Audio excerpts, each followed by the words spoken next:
Cigarette filters have been a ubiquitous feature of cigarettes since the 1960s, but few people know about their unexpected origins. The filter was first introduced by a clever inventor named Leo J. Marx. In his quest to create a smoother smoking experience, Marx designed a filter that would trap tar and other unwanted particles in the smoke.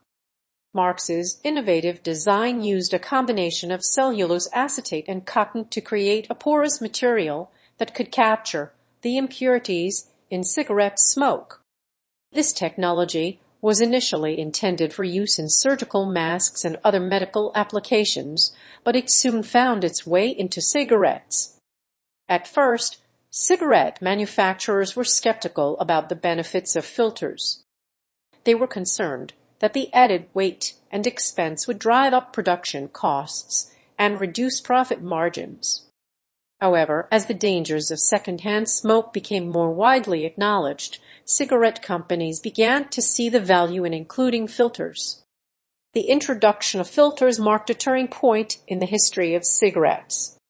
Prior to this innovation, cigarette smokers had been exposed to a toxic cocktail of chemicals and particles that were often absorbed into their lungs and bloodstream. The filters provided a crucial step towards reducing the risks associated with smoking. Interestingly, not all cigarette filters are created equal. Different manufacturers have developed various designs and materials over the years, each with its own strengths and weaknesses. Some filters are more effective at capturing tar than others, while others may be less expensive to produce but still provide some benefits. One of the most interesting aspects of cigarette filter history is the role that World War II played in their development. During this time, American companies began producing filter tips for military personnel. These early filters were made from cotton and paper, and they proved surprisingly effective at reducing smoke production.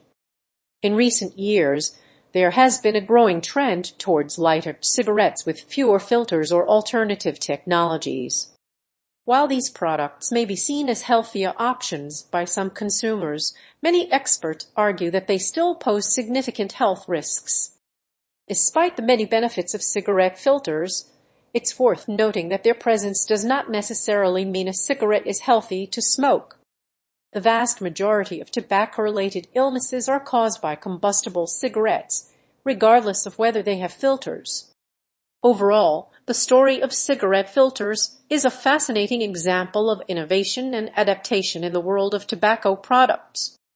From their humble beginnings as an experimental technology to their widespread adoption across the globe, these tiny devices have played a significant role in shaping the history of smoking. Cigarette filters may seem like a mundane aspect of our daily lives, but they represent a critical chapter in the ongoing struggle against tobacco-related diseases. As we move forward into an increasingly smoke-free future, it's essential to appreciate the complex and often surprising history behind these tiny but powerful devices.